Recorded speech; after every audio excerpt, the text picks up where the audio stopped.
An actor who is brilliant in everything he's in, whether he's playing Dr. Martin Luther King in Selma or Nigel Basil Jones in Peter Rabbit 2.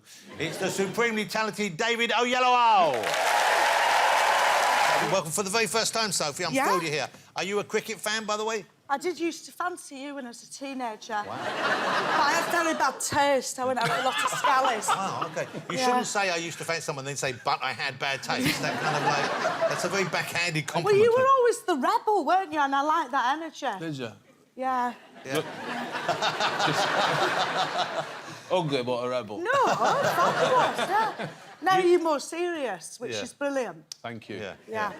You've so I'm boring then, Sophie. No, you were a laugh, actually. We did have fun back there, didn't we? Yeah, we did, I feel like I'm at a weird Tinder date. I don't know what's I started that and I apologise. Yeah, sorry. You've just come back... Am I right in thinking you've just come back from a wellness retreat? I have. What are you chatting about over there? You're slagging me off now. No. Yeah, sorry. I've come from a wellness retreat. Okay, where was that? Where? It was in New York. It was fabulous. Have you been to that place before, or...? I've not, but I have been to them. Okay. But they're not, you know, it's not... It's mainly sort of middle-aged women having some sort of emotional breakdown. Right. But this was nice because I had my own room. Oh. Why, do you share a room sometimes? I have done. I actually shared a room with two twins that had both been cheated on and gone through a divorce, and it was a lot. And in the middle of the night, I heard a rustling, and I was like, oh, you all right? And then I could hear her crying and eating a satsuma. It was a lot, because you have to sneak food in. So she wanted something to fill the emotional hole? Yeah, and all which she is had why was... they'd ended up there. Oh, dear. Because they'd been through a lot. That's kind of a tough experience. It was, because they had sleep apnea, so it was like... It was a lot.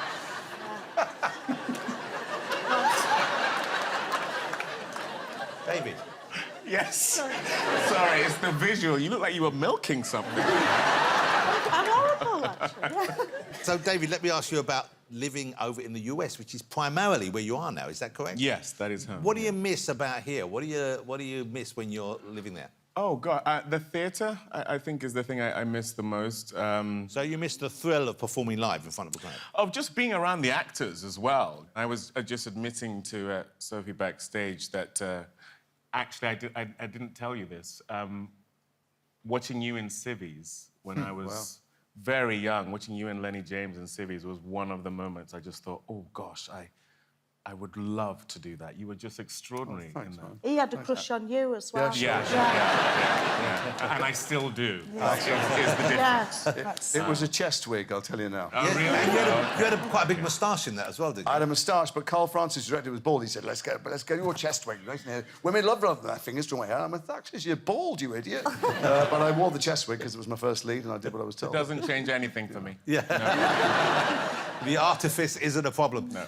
We talked, when you were on the show last time, we talked a little bit about your mum. Did she get to see you perform live? Was she someone who... Because I know how much she supported you. Yeah. Well, I mean, she never fully came to terms with the reality that it wasn't me when I was performing something. I mean, the worst of it was I did a play called A Taste of Honey. It was one of the first shows I did out of drama school, and she could never understand that it wasn't real. And in the play, at one point, and I just got married in real life to my wife, and my parents came and sat in the front row, both dressed head to toe in Nigerian regalia, which is very bright, which is not helpful, but that was typical of them. And at one point, I have to kiss the girl.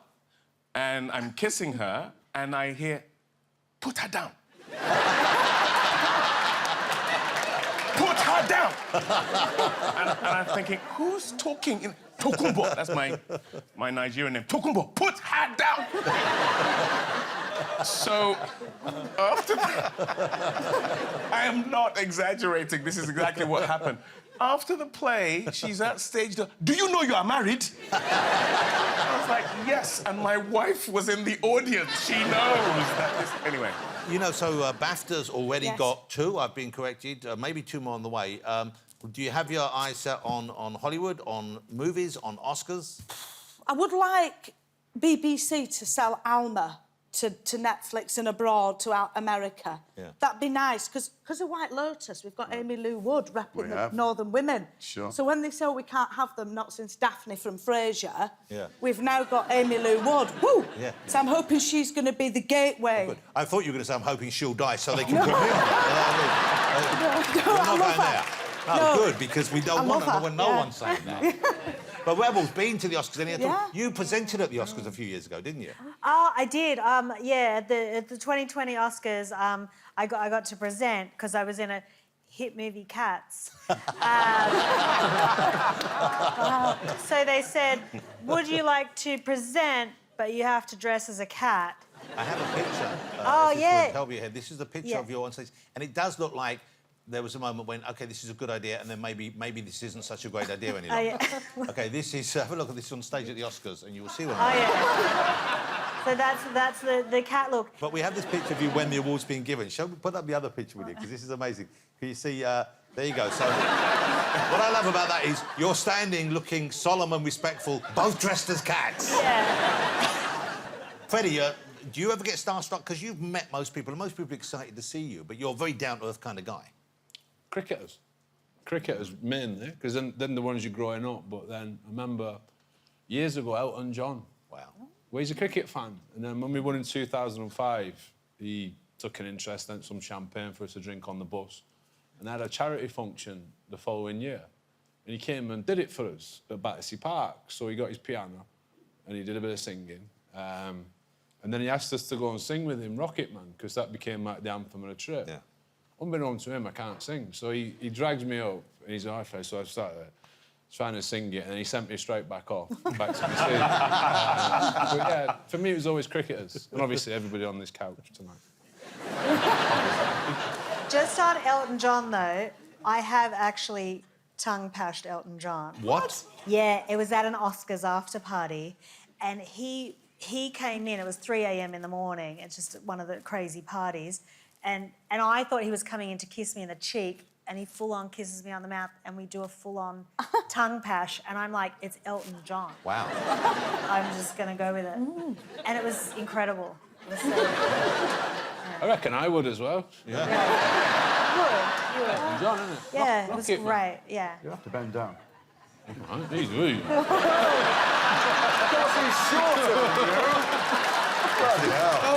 Getting a bit wild. David, I'm glad your mum isn't here to see what's being discussed. What would she say? Well, she'd think it was all real. Yeah. And you'll be thrilled to know all of my guests are still here. And David is a phenomenal actor. I have never seen you give anything other than a fantastic performance in everything you've done. And it's the truth. And he's got a new series with a very odd title. It just dropped this week on Apple TV+.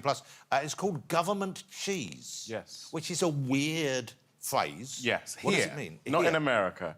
Well, government cheese is sort of government-subsidised food, a bit like in World War II and had rations. Right, yeah. So it's the equivalent of that, and low-income families would get this government cheese, and particularly in the African-American community, it became this delicacy because they would make these grilled cheeses out of them, mac and cheese with it, and so it's symbolic of the fact that in the show, I play Hampton Chambers, who's the patriarch of this family, and they are all aspirational to do something other than they are. He is, when we first meet him, he's in prison. He feels like he's had this spiritual epiphany about an invention of a self-sharpening drill. Which, when I saw that, I thought, that's a You good thought invention. it's pretty good, right? That's it. That Pretty is a good. good invention. Yeah, and so he decides when he gets out of prison, that's going to be the thing that is going to help his family forge a better path. Transform all their lives. Exactly. It's a lot of fun to watch. It's set in 68, I think, or 69. 69, yeah. So there's some great fashions in it. Yep.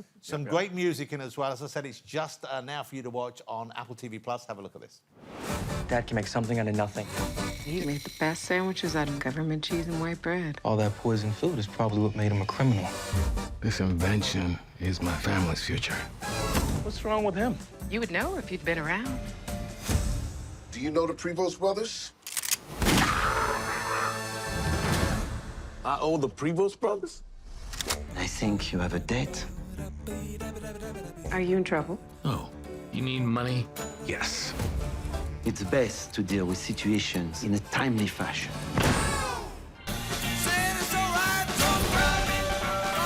Dreamers are dangerous. Then consider me dangerous. Government cheese. Now I know what it means. It makes sense. Yeah. But it's talked about in the show as well. So where did you shoot that? Whereabouts in America were you? We shot that in the San Fernando Valley, which is where I've lived for 18 years. A nice place to shoot? Well, I will say I have an apoplectic phobia of snakes. We had 3 snake wranglers because they had told us that everywhere that there is tall grass is likely to have snakes in it. And at one point, we were going for a take. The camera woman suddenly jumps out of her skin and says, snake, snake, snake, snake, snake. The snake wrangler rushes in, has this contraption, pulls out this giant snake out of the grass, and everything in me is thinking, get out, get out, get out. And I go, okay, and the snake's gone, and roll sound, and we're straight back in. And I'm just thinking, Lord, I am Hampton Chambers. You're Hampton Chambers. You're not David Oyelowo, you're Hampton Chambers. And they picked up about 2 or 3 snakes a day. Can I just say, though, I don't think that's like a phobia. I think that's a very rational response. Sophie, who I'm genuinely so excited in the show, because I think you're an amazing talent. Everyone's amazing talent here, but really a new, fresh talent. And you are writing your memoirs, is that right? Well, it's going to be short story, memoir, manifesto. Basically, I got the deal last week. I'm figuring it out. OK. Yeah. But it's going to be your story told It's going to be my in some form. story, and it's going to have different chapters and a kind of personal, political manifesto, humour and also more poignant moments. What is it going to be? I don't I'm not really allowed to talk about it. Sorry, my publicist will be in that other room going like that. No, I was told you could talk about it. Oh, am I? No? Yeah, all right. Yeah. Sorry, this is a bit uncouth, isn't it? Oh, you can tell I've not done one of these before. So what can you tell about the book? Because I'm genuinely excited. Right, what can I say?